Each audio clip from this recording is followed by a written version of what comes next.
It's official. Russia's authorities admitting that Russia is on the edge of a recession. I anticipate that this level of military spending will remain even if the war ends tomorrow. The Russian ruble isn't just fading. It's being executed in slow motion. Not at 60 to the dollar, not at 80, but trapped at levels that turned bread into a luxury for millions of Russians. Moscow's budget deficit didn't just miss targets, it obliterated them. $61 billion in the red by mid-year, burning through money faster than a casino addict on their last credit card. Then came September 12, 2025. Russia's central bank made a desperate 17% rate cut that screamed one thing: we're drowning, and this is our last gasp for air. With oil revenues collapsing 20% year over year, Putin is burning his last liquid reserves to fund a war his economy can't afford. This isn't just an economic crisis. This is financial suicide. We know what drove prices up. That was dependency on Russian fossil fuels. So it's time to get rid of dirty Russian fossil fuels completely. Moscow believed it was smart to build its own version of SWIFT, the global messaging network that banks use to send money securely across borders. Without access to SWIFT, Russian banks were cut off from the financial bloodstream of the world. Their answer was SPFS, a homemade substitute meant to do the same job that helps banks talk to each other and move money. In January 2024, the Russian central bank announced that 557 financial institutions and firms in 20 countries had joined SPFS. On paper, it looked like a decent workaround. The West is not standing still. The system is prohibited by the European Council on EU banks not based in Russia since June 2024, and in an alert issued in November 2024, the US OFAC threatened to aggressively target institutions joining the system after the date of this alert. Think about what this means. Any bank joining the alternative payment system of Russia is automatically targeted by the US sanctions. This is not just economic pressure, it's financial intimidation for anyone who assists Moscow. At the end of 2024, the analysts warned that the EU's payments of energy resources via Gazprom Bank will probably become impossible. Even the most significant financial institutions in Russia are being gradually disconnected from the world economy. You still there? Good. So get ready, because the next reveal is shocking. But first, do you agree that Russia's brightest minds are really abandoning ship? Drop your take below and smash that like and subscribe button if you think they are. While the world focuses on Russia's ruble meltdown, a shadow maritime empire has been sustaining Putin's war chest. Moscow has built a secret fleet of tankers to circumvent the cap and restrictions, since it is still making a profit in the trade. Vladimir Putin is financing this war machine with the profits. This shadow fleet isn't small. Analysts estimate that about 70% of Russia's seaborne exports are carried by the shadow fleet, and in the first 9 months of 2024, brought Russia an additional $8 billion in oil sales, $8 billion of extra revenue that was to be prevented by sanctions. But now that trap is closing. These sanctions target 183 vessels, most of which are oil tankers that fall under the shadow fleet and oil tankers owned by Russian-based fleet operators. The US Treasury is not only attacking specific ships, but they are also disabling the entire Russian maritime workaround system. The vessels are mostly outdated and more likely to break down or leak, and this implies that as sanctions increase, Russia is left with an aging and unreliable fleet that is becoming more expensive and risky to run daily. Every breakdown pushes Russia closer to a far greater threat lurking in plain sight, one that is quietly strangling its commerce from within. This is a crisis that is right before our eyes. Russia is unable to ensure its own economic operations. Two Russian-based maritime insurance companies, Ingostrak Insurance Company and Alfa Strakovani Group, are also being sanctioned by the OFAC. The implication of this is that you, of course, cannot do business when you can't get insurance. Companies require insurance in order to win contracts. Industries require insurance to handle risks. In its absence, the whole ecosystem of Russia begins to collapse. The so-called shadow fleet, which was to rescue Russian oil exports, is especially exposed. Shadow fleet ships are likely to evade ports where AIS laws and sanctions are strictly followed. And this implies that they are operating in an even more dangerous legal gray area. Any insurance company that is sanctioned complicates the normal operations of Russian businesses.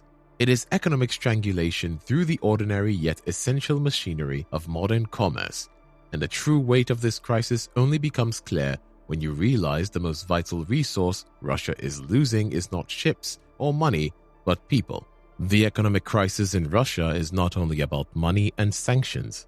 It is a matter of people, and Russia is losing them. It is estimated that between 1.6 and 2 million Russians have left the country in almost 2 decades of the rule of Vladimir Putin.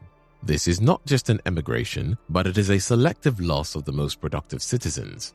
Beyond the atomic energy sector and the defense sector, the most skilled specialists in Russia were willing to work in the US, Europe, and even China. The individuals who would be able to spur economic growth are opting to pursue their careers in any place other than Russia. This disaster was worsened by the war. Recent research indicates that between 15% and 45% of the Russian immigrants have gone back to Russia, and in the process is likely to go on. But that still implies that most of them are remaining out of Russia permanently. Russia is losing not only people, but also the foundation of its economic strength, and the full damage becomes clear once you see how this exodus feeds into a deeper isolation that is cutting Russia off from the very technology shaping the future. As the global economy becomes increasingly digital, Russia is being systematically isolated from the technological system that enables contemporary business to exist. The sanctions are not only the blocking of Russian banks in SWIFT, but the isolation of the whole ecosystem of world technology. Russia has been urging its allies to become part of its SPFS alternative since the disconnection of Russian banks from the global interbank messaging system SWIFT in 2022 after the Russian invasion of Ukraine to regain international financial connections with Russian banks. However, compelling partners to accept substandard substitutes is tantamount to asking them to volunteer to cripple their own companies. The technology industry that was once one of the shining lights of the Russian economy is being hollowed out by the sanctions and brain drain. The developers who built Russia's tech industry are leaving, and the international partnerships that fueled innovation are being severed.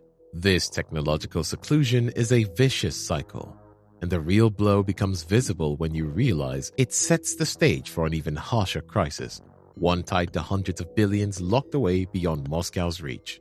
This is the financial nightmare that keeps Putin awake at night.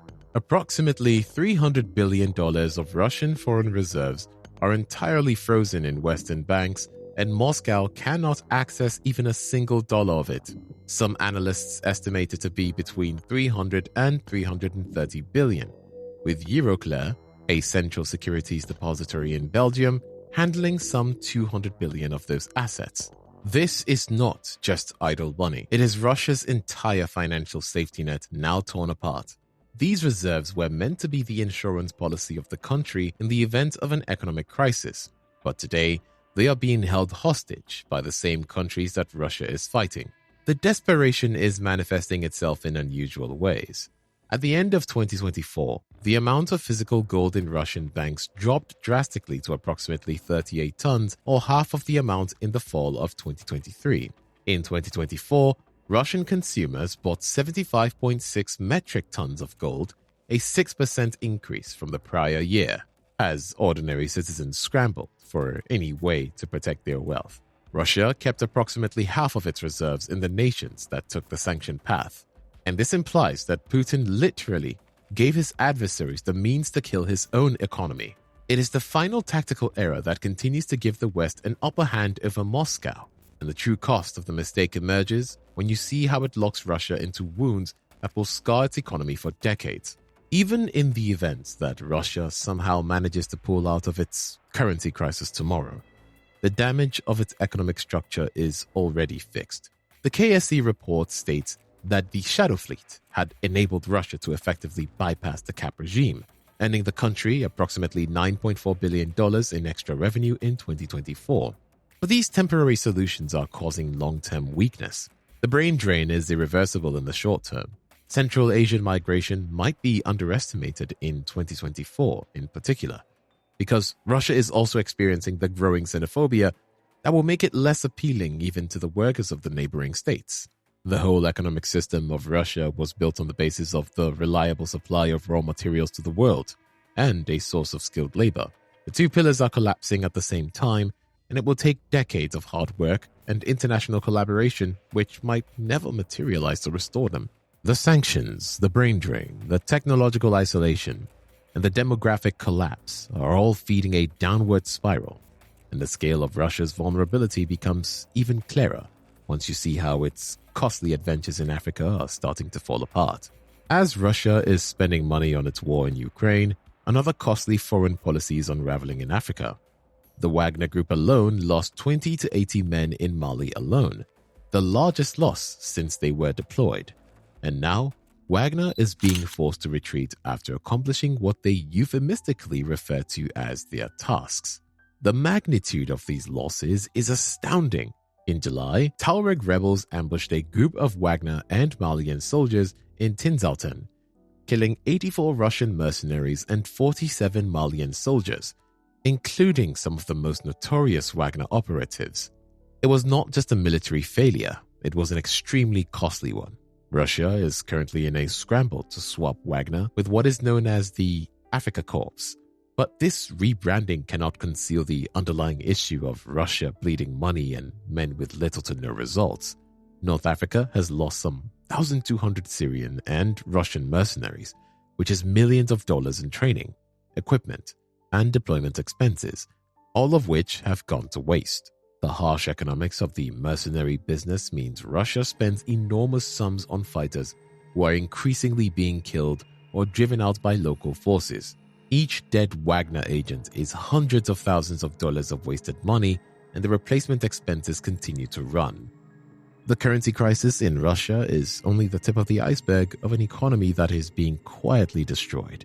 From frozen assets in Western banks to shadow fleets being hunted down, from scientists fleeing to gold reserves being drained, Moscow is confronted with economic warfare on 9 fronts.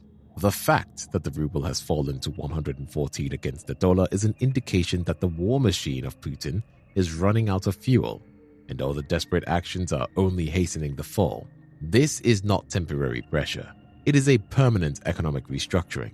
If Russia's economic collapse stunned you, smash like, tell us which crisis might bring the Putin administration to its knees, and hit subscribe, because the country we expose next is facing an even more catastrophic meltdown that nobody saw coming.